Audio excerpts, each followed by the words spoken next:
Picture this. A Gen Z is under the hood of a car, phone propped up, meticulously following a YouTube tutorial to fix an alternator. Their millennial older sibling walks by, shakes their head, and mutters, "Back in my day, that was a semester-long auto shop class and a textbook thicker than a brick." This single image perfectly captures the YouTube University phenomenon, Gen Z's innate ability to learn almost anything on demand. But is this just-in-time, algorithm-driven learning as effective as the structured, methodical approach that defined the millennial educational experience? What are the hidden trade-offs? Welcome to GENSHIFT, where we decode the forces shaping our world. Today, we're enrolling in YouTube University Gen Z Learning Hacks versus Traditional Study. If you've ever learned a skill from a 10-minute video, hit that like button. If you still have a box of meticulously written flashcards somewhere, definitely subscribe. Let's dive into the science of how we learn in the digital age.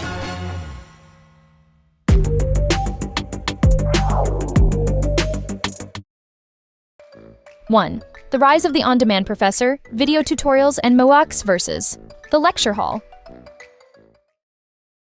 The millennial learning experience was largely defined by physical space and linear time. Learning was a scheduled event, a 9 a.m. lecture, a 2 p.m. lab, with knowledge delivered sequentially from authoritative sources like professors and textbooks.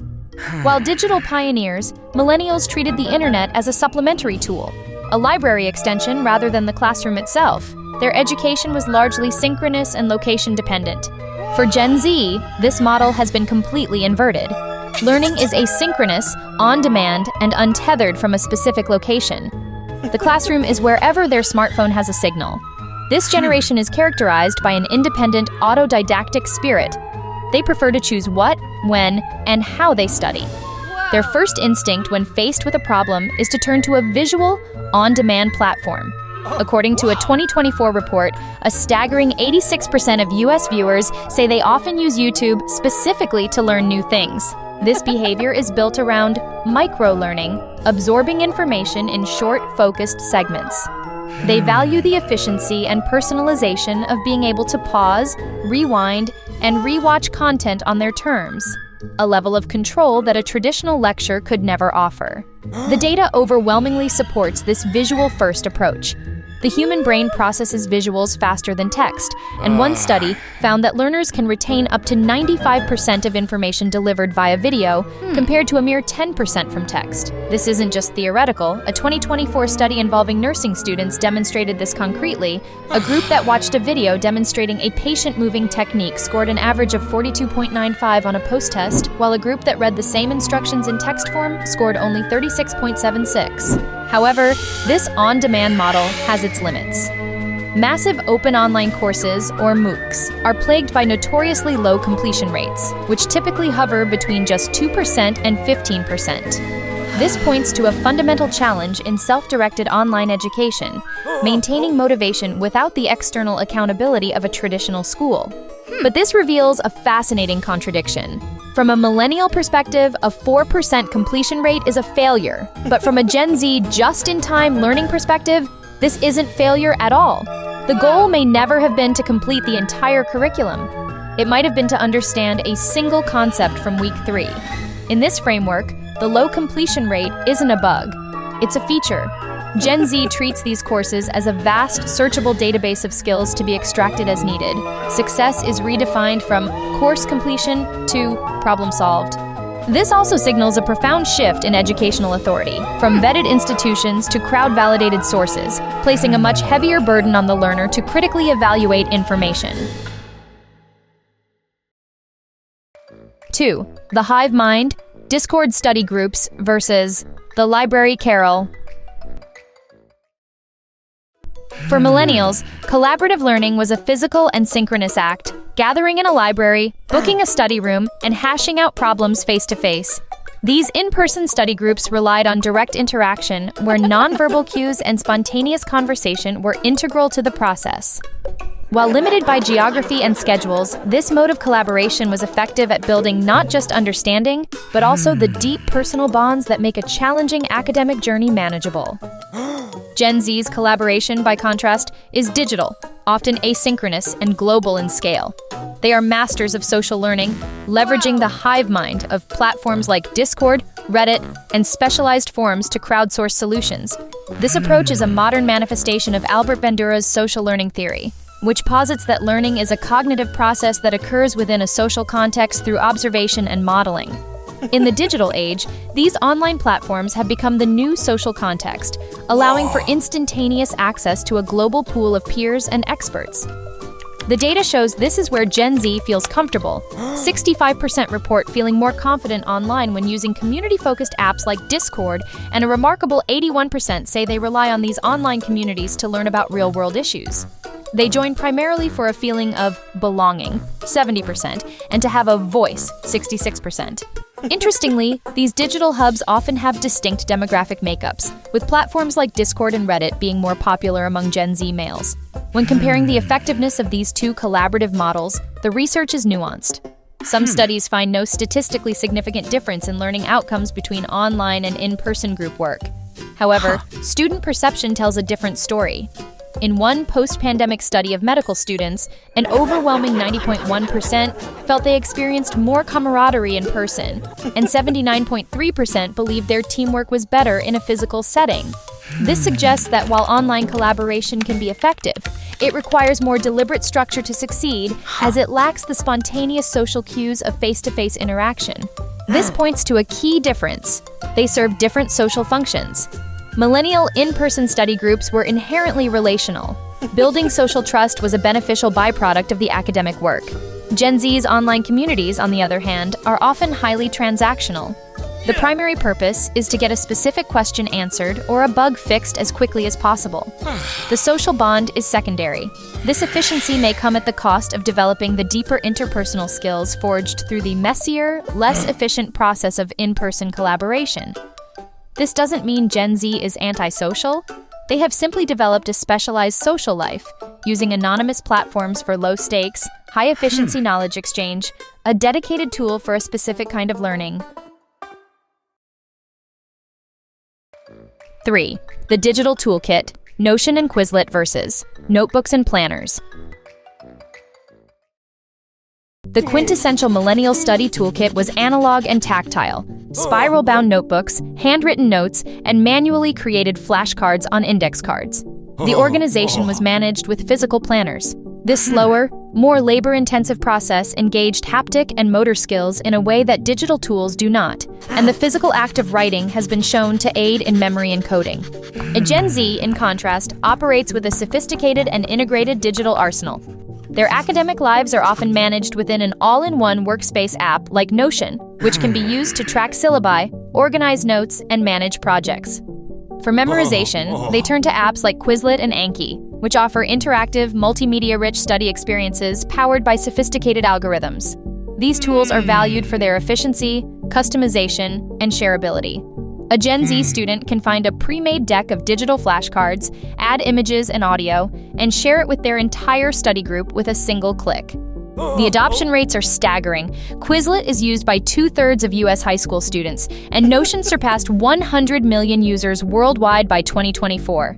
When comparing effectiveness, the research is mixed. Some studies show digital flashcard apps like Quizlet result in better scores. But other recent research found no significant difference between paper and digital flashcards, suggesting the retrieval practice itself is the most important factor.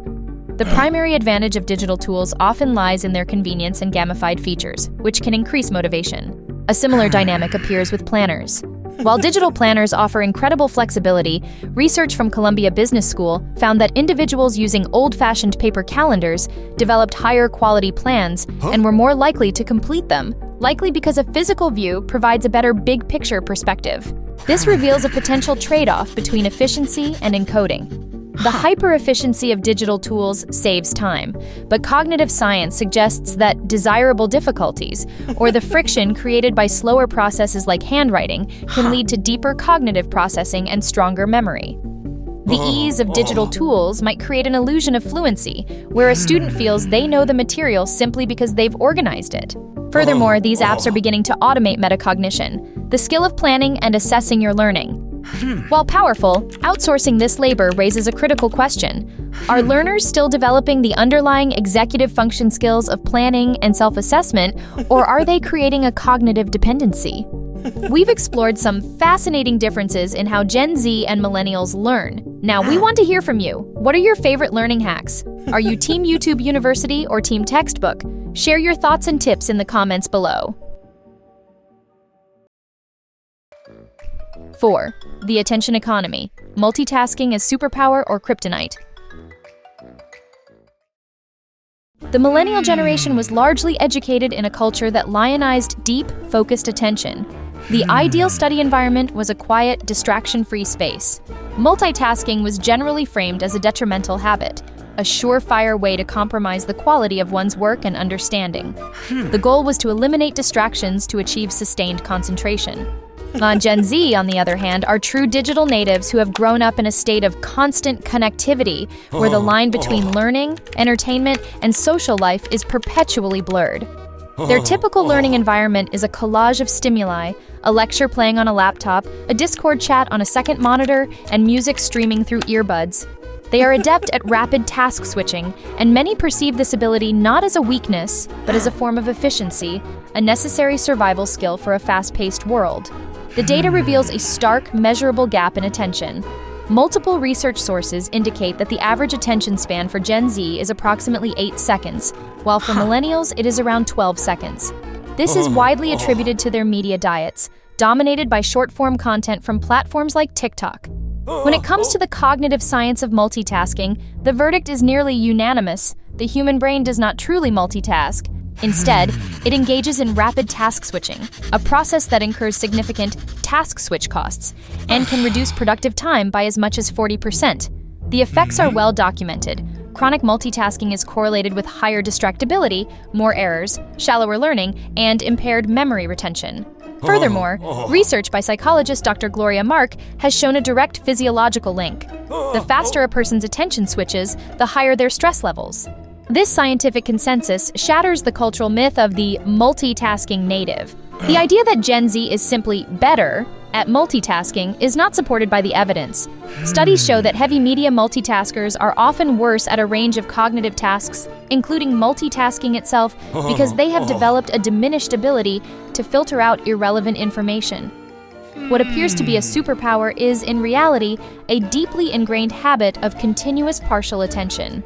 Their comfort in these chaotic information environments is a sign of adaptation to distraction, not superior cognitive processing. The most profound long-term consequence may be the erosion of the capacity for deep work, the ability to focus without distraction on a cognitively demanding task. An educational environment defined by 8-second attention spans and constant task switching is fundamentally hostile to the development of deep work habits. 5.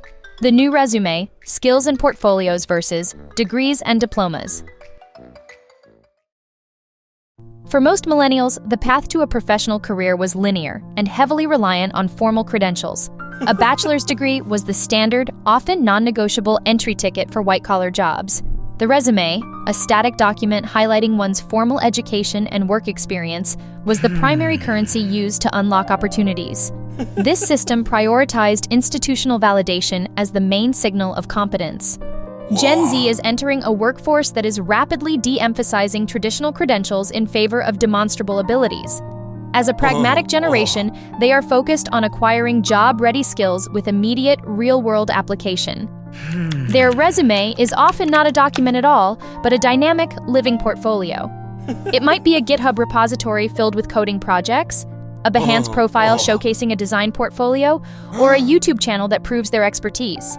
For this generation, showing what you can do is infinitely more powerful than telling someone where you went to school.